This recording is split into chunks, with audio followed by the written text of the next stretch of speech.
So what we're trying to do is we're trying to get one of these variables all by itself. Now I can talk to you guys, but you can tell me how you did here in a minute. All right.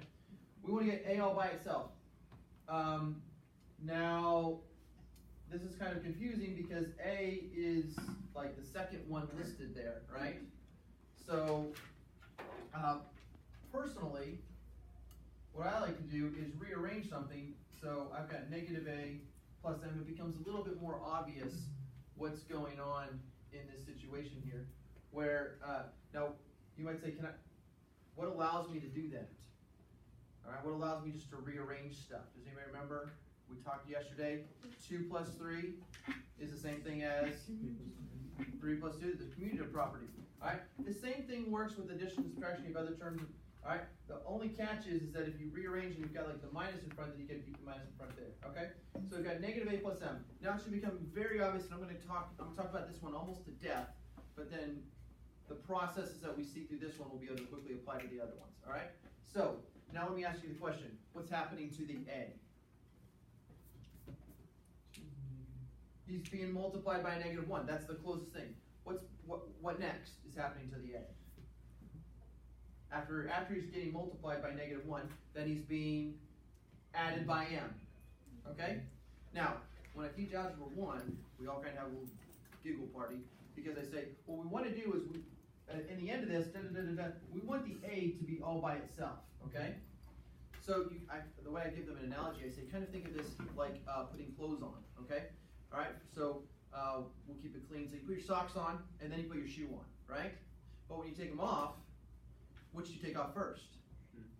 You should rip this sock off, right? That's exactly what happened. Yeah, I know. That's kind of fun. Now, you take the shoe off, then you take the sock off. Take the outermost layer off first. And so you do the things in the reverse order. And the way in which you do that is the opposite operation from what you did to put it on. The way you put the shoe on is like this. The way you take the shoe off is like that. Right now, this A is being multiplied by negative 1. That's like the sock. Then he's being added by M. So that's like the shoe. Took the shoe off. How do you get rid of an M? Plus M. Subtract M. Okay? So, what I'm going to do is negative A plus M minus M. And then over here we have Z minus M. Why did I put a minus M over on this side? To balance out the equation. Exactly. An equal sign means the left side equals the right side. So, if I had something that was equal, and then all of a sudden I did something to this side, I also have to do that same thing over to the other side. We normally summarize this in the common phrase, whatever you do to one side, you have to do to the other. Right. So I did that as well. I said we're going to analyze this to death, but then the rest of them go much faster. Z minus M, I make my Z's like that, but this board's going to mess up shit from the page. We're just going to start over on that one. Z minus M equals, we talked about this yesterday, any number adding its opposite, so M minus M is 0. So just to beat a horse, I really have negative A plus 0. Now, none of y'all are going to this extent, but several of you got the right answer. But part of what I'm able to do is help break your thinking down step by step by step, but kind of show you maybe what was going on behind the scenes. Another process that we learned yesterday is the identity property, and that is any number plus 0 is same number itself. Yeah, all right, good. No one said 0. How about? That really looks like a 2, but it's a Z, all right? It looks worse, and every time I try to correct it, it just keeps getting worse. I'm about to go on the whiteboard for this. Okay. Hooray, we finally took our shoe off. Okay? Now let's take off that sock. Using the opposite operation from what we have. Now, in this case, multiplication. You actually can use multiplication by negative, but we're going to be consistent with this. And for that fact, say what is happening to the A is being multiplied by negative 1. And so therefore, the way I get rid of it, multiply by negative 1 is divide by negative 1. So I'm going to divide this one by negative 1. I'm going to divide that by negative 1. I'm going to scratch out number 2 because I'm not really worried about that right there. So we remember that this is really like a negative 1 out here. So any number divided by itself equals Any number divided by itself is 1. So on the right-hand side, I have 1 times a. Oh my gosh, we are breaking this down like crazy. And then over here, I have z minus m divided by 1. Now, what I can do is I can kind of treat that like a distribution job here and say z divided by negative 1 is going to be a negative z, and a negative m divided by a negative 1 is going to be a positive m. And then I'm almost finished. The multiplicative property of 1, or multiplicative identity property, says any number times 1 is equal to itself. So I have a, and then if I wanted to have this as minus z plus m, I could do that. But several of you did a couple things here. We normally, when we're solving for a single variable, put the variable on the left-hand side. And if we have a positive and negative, we just sort of OCD this and have m minus z. Okay? I would accept m minus z. I would accept negative z plus m. Those are the same thing. It's okay to have those arranged. It's okay to have the a on the right-hand side. It's okay to have the a on the left-hand side. There's no real right or wrong when it comes to that. Okay? That's just sort of like a personal preference thing. But there are right or wrong over here. If I would do a minus m here and not do a minus m over there, then that would be wrong, and you should be ashamed. Okay? Just try to bring in morality here into this stuff. It's just math. Okay? It's processes. Okay? So anyway, there you go. This is your final answer. Okay? Now, are there shortcuts for this? All day long. Sure. You could just do z. I know I'm going to pull out the m and subtract m from both sides, so you probably put an m equals, and then, oh my gosh, that's a negative a, so I want to have positive a, so that means I'm going to have to divide this by a negative. Okay, so that becomes negative, and this becomes positive, and there we have it. And we just dealt with all of that in one step. Okay? But like I said, I want to focus in on slowing our thinking down a little bit. Okay? And that also will probably help us understand why we got some of these other problems wrong. Okay? Number 3 was a great problem for a lot of you. We're solving this for a. What is, so y'all riddle me this. What is happening to a? Right, it's being multiplied by c. It's only one thing. It's got a 1z on in this case. Okay? Alright, how do you get rid of a multiply by c? Divide by c. Okay? So ac divided by c equals, now remember, play fair. Whenever you do one side. So, did you ever see? We saw that any number divided by itself is equal to 1. But you know what? I'm just going to skip writing all that stuff down. So I have a equals g over c. And a lot of y'all got that, which was great. Number 5, not so much.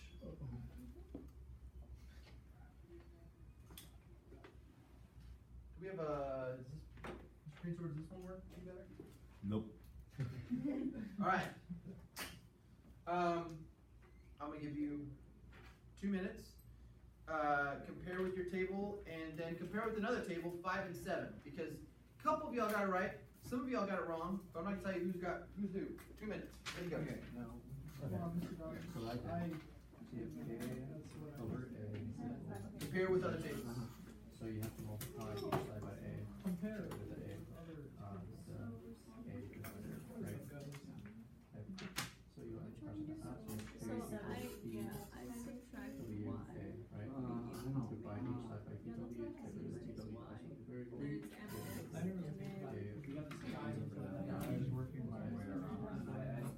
What are you doing here? You're already playing Right. What? Yeah, we're on 7. What you got for 7? Number 7, I got You said you weren't going to do that here. I have a equals b over. No, I did times 1 minute. m and then. Screen shot, can you ask Miss Bailey for some more markers? Okay. Give us 4. Even if they're all black. Yeah, if it's multiplying. Because then that's Oh. Yeah. If you looked at it, What did you do? First. I have no idea if I was just put it. I haven't even. Yeah. That was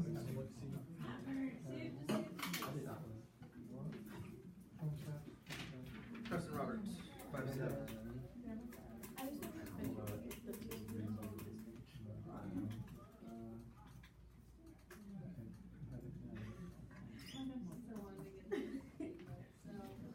How do you think?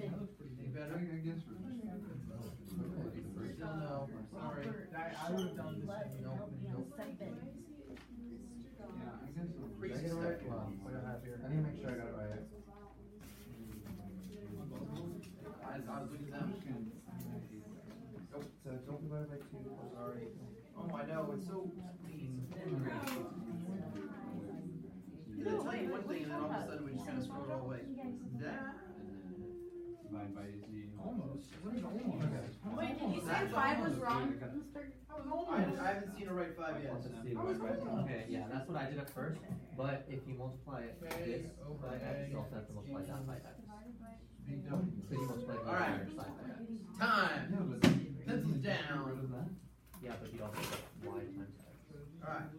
So, no sooner do we get a hold on how to solve these problems than Mr. Goddard gives us something super strange like this. Because if I would say, what is happening to the A, right? You could be like, he's in the denominator. I mean, you can tell me what is happening to the K. He's being divided by A, but A is the active one here. He's not the passive one, where things are happening to him. All right. So, if I said what's happening to V, you would say he's being multiplied by W. But here, A is the one that's doing the dividing. Okay. So, sorry, all of that sort of thought process is going to kind of go out the window here. We need another tool, another way to kind of solve this type of problem, namely situations where the variable that we're looking for is in the denominator. Okay? Does anybody have an idea? Multiply each side by a. Multiply both sides by A. I heard him first, sorry. Okay? So I shall do that. Multiply by A. Multiply by A. Now we know that any number divided by itself is 1, so this is effectively just going to be K right there. And over here we have V times W times A. Okay. Now we can answer the question, what is happening to A? And the answer is being multiplied by VW. And so now, how do you get rid of multiply by VW? Divide by VW. Or you do one side, you do the other. I was so close. And any of you were. Any number divided by itself is equal to 1. So this number is 1. So that's 1. 1 times A is just equal to A. And over here it's VW. If you want to write memory thing to yourself, if variable is in denominator, help me out here, then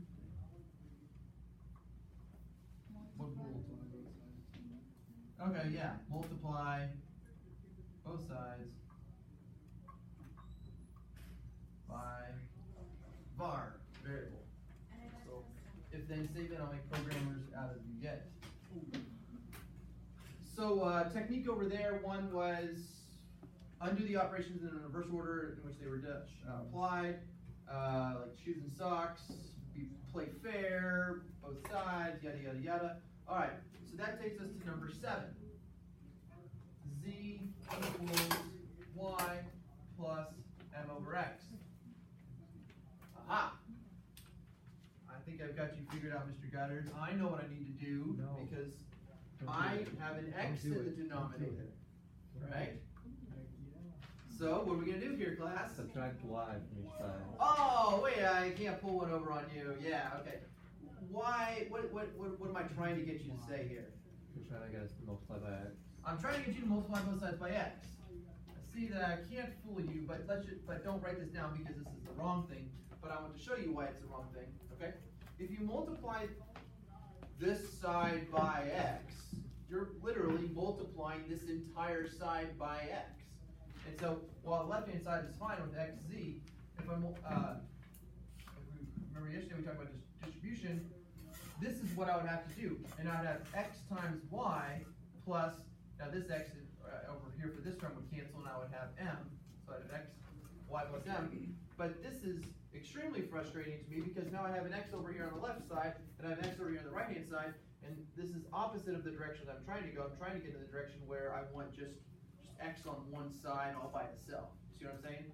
Okay, so I I guess maybe we should have a caveat that is sort of like something you say before it happens. On this where it says if the variable is in the denominator, where sort of like if the variable is in the denominator and it's all by itself like on one side, okay? So sort of like if this is step 1, then there's like a 0 step before it, which is get the variable term by itself. Or maybe the whatever happens to be. So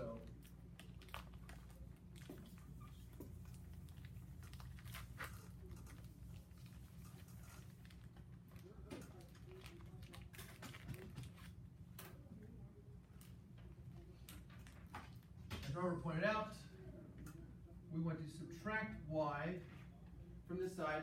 Now, some of you may be putting like your minus y down here and your minus y down here. I do not do that. I do not recommend that you do that, because then it makes it hard to determine. Students then tend to think, are they subtracting the y from both of those, or then they look at this and they don't know how to simplify this. Anyway, I never recommend doing it that subtracting things from both sides or adding things from both sides vertically. I always recommend horizontally. If you want to, I can give you a little sermon on that, but in this case, I think you can take my word for it. Z minus y equals, now I think we're good enough. Can you mentally rearrange these 3 terms in your head, where it's y, then the minus y, then plus the m over x? If you remember yesterday, we did something where we had like 3 things that were adding together, and we said, hey, it doesn't matter if you do like these 2 and then add that other one in, or if you do these 2 first and then grab that 3rd guy in.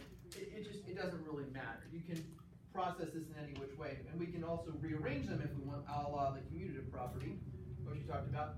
So in this case, we have y minus the y, which is 0. Any number plus 0 is itself. So we have that m over x.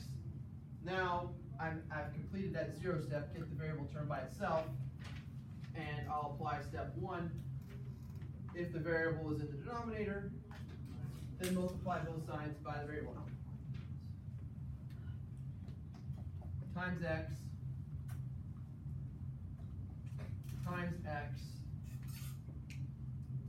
Now why did I put that guy in parentheses over there?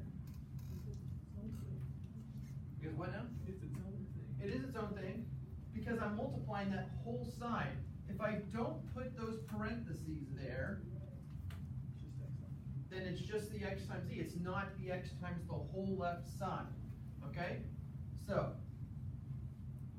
are we with us? Yeah. Okay. So here we have a number in the numerator, denominator, anything divided by itself cancels out. So I don't like this green now. It's like a weak. So it cancels out. Technically, it's 1. Any number times 1 is itself. So we have m over here, and then over here we have this x times z minus y. Now you might say, are we going to distribute that? And I say, no, we're not going to distribute that. Because I think we're trying to solve for x, right?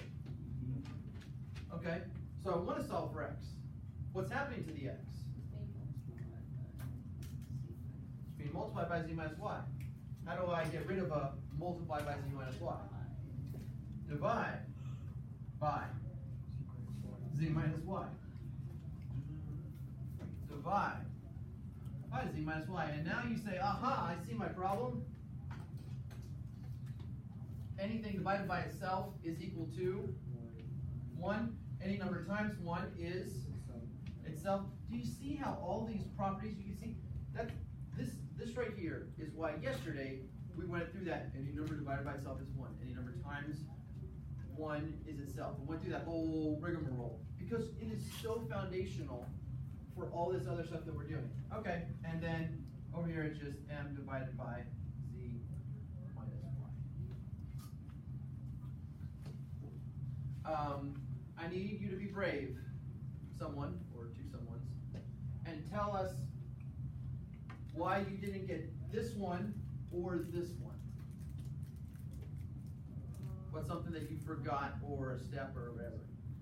Sure, Dominic? Even when you're like explaining it, I was a little bit confused, but I just caught on because I didn't know why you, on the last one you straight up could go through it, and the other one you had to have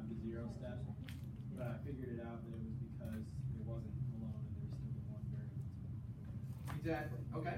Thank you for being brave. Ladies, heard you guys discussing what did you want to share? What do you see now that you didn't see 10 minutes ago?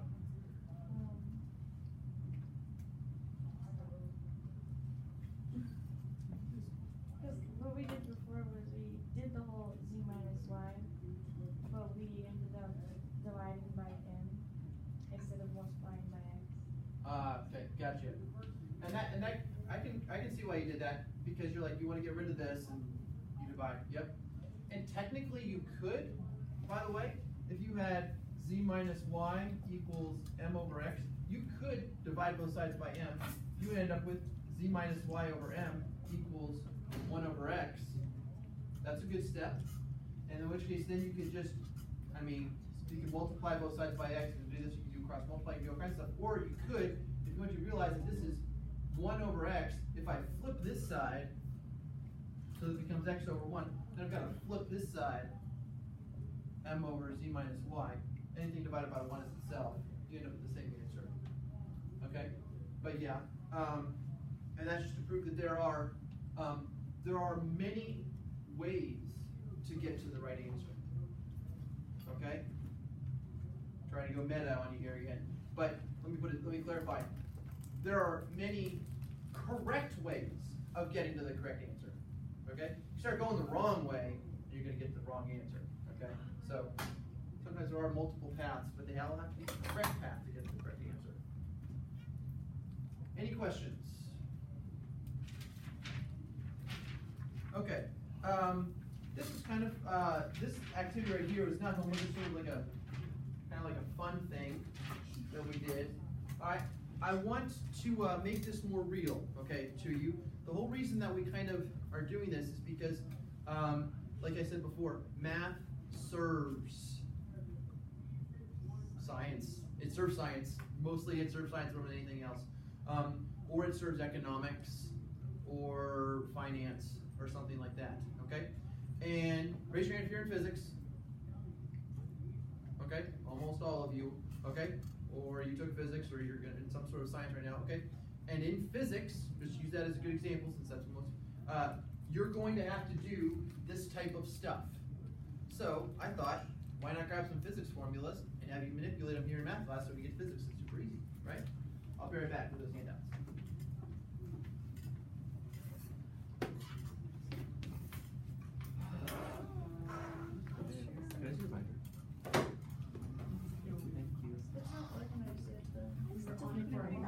Are there supposed to be Equations, I still don't know how to do it. Because they have Physics. I still know how to do this, I did it fail, but I just I haven't like gotten it completely. Take one pass down the line if you don't mind. All right. This, don't worry, hold your breath, is the star physics chart. But don't worry, there's no star physics test anymore. All right? Yeah, there's some fun political stories on that. But these are physics formulas, okay, that you will see in some form or fashion during your time as a physics student. What's great about this chart is it's very readable. On the right-hand side, they have the symbols. But on the left-hand side, they actually have words which explain what each one of those symbols means. So if you just look at that very top example, on the right-hand side, you say V average equals that triangle D over triangle D over triangle T. And then on the left-hand side, you can see what that means. V average apparently means what? Average velocity. The triangle D apparently means what? Displacement. Actually, technically, delta. The triangle is Greek letter delta, and it means delta, which means change, and then D is, yeah, it's really a change of position, but we'll let them slide on that. So change in position is displacement. But anyway, I like the bottom one a lot better. Change in time, okay? So many weird things going on there. And then you can just go down the line. The next one, on the right-hand side, the formula says A equals VF minus VI over delta T, which is acceleration. Keep going. Right, okay? Heads up, here's here's what's going to happen in physics. Probably on one day, Mr. Brandt is going to say, here is some numbers. Here's a number for the final velocity, here's a number for the initial velocity, and here's a number for the change in time. He's going to give you that number, that number, that number, and you're going to have to go find on your formula sheet, and he's going to say then, find the acceleration, and all you're going to have to do is plug in final velocity, plug in initial velocity, plug in change in time, and boom, crunch it out on the calculator, and you get acceleration, okay? No big deal. But then the next day, he's going to say, here's acceleration.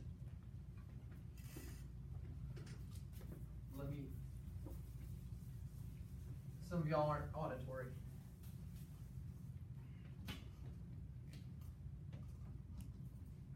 VF minus V initial over delta T. So on day one, he's going to give you this, he's going to give you this, he's going to give you this, and you're going to go 40 minus 20 divided by 3, enter, right? Hopefully you'll put these in parentheses, okay? Remember yesterday's lesson. And because we're wanting to find this. But then the next day,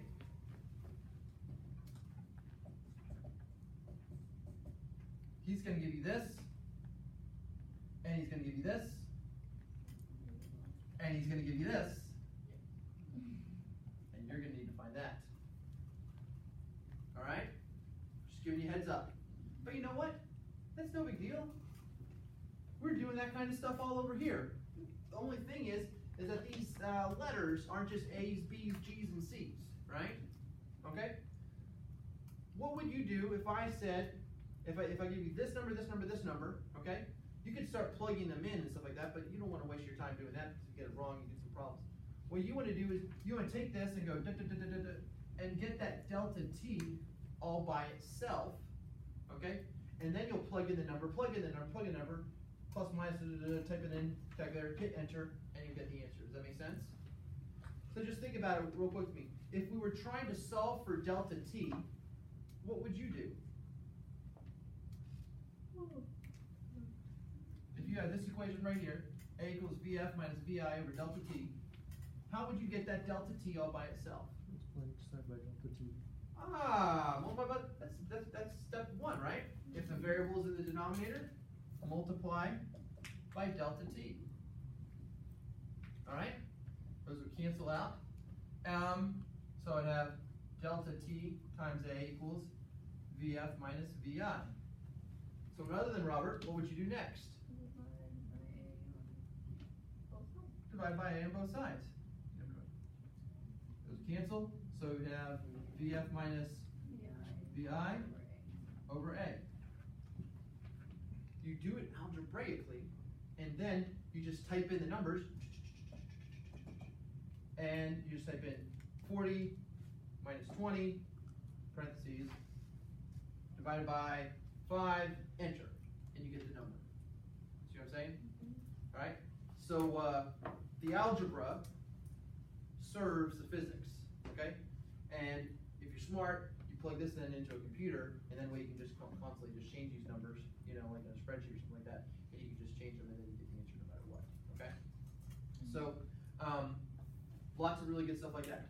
So what I'm going to do is we're going to start on this. We're going to solve a few problems, and you're going to give the sheet. We're probably going to finish this tomorrow, okay? Going to make this a nice 2-day lesson here. You're going to need a separate sheet of paper, and let's look at some of these together.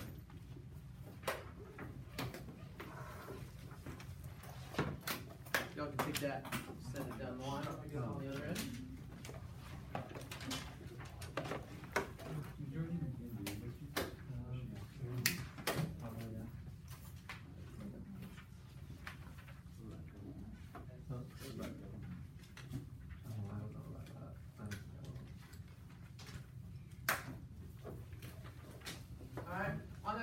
Paper, you can put your name, you can put physics formulas, rearranging, you can do whatever you want as far as title-wise.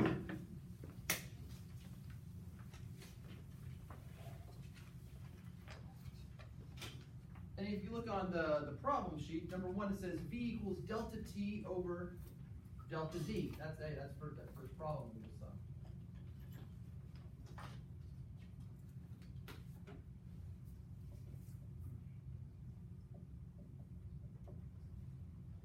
then on the assignment part, it says solve for delta D.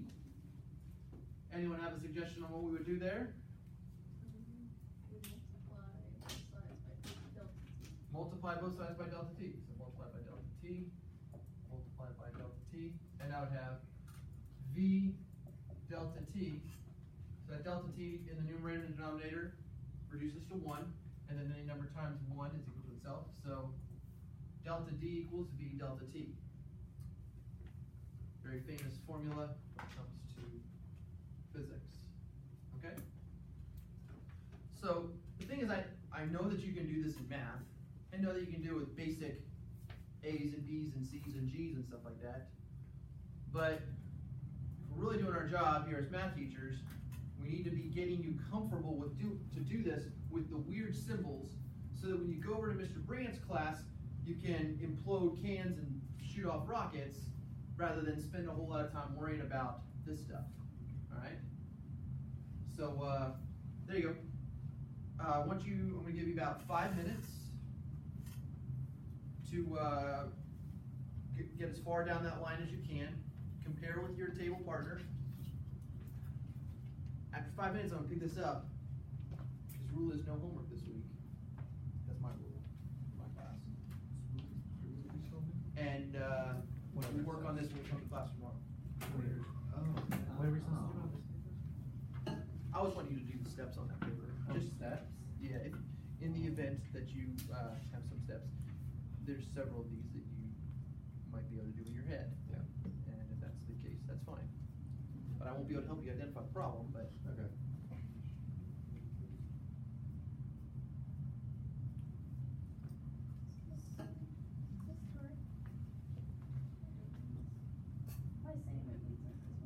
The same formula, that's right. So, number 2, we're solving for delta t. So we multiply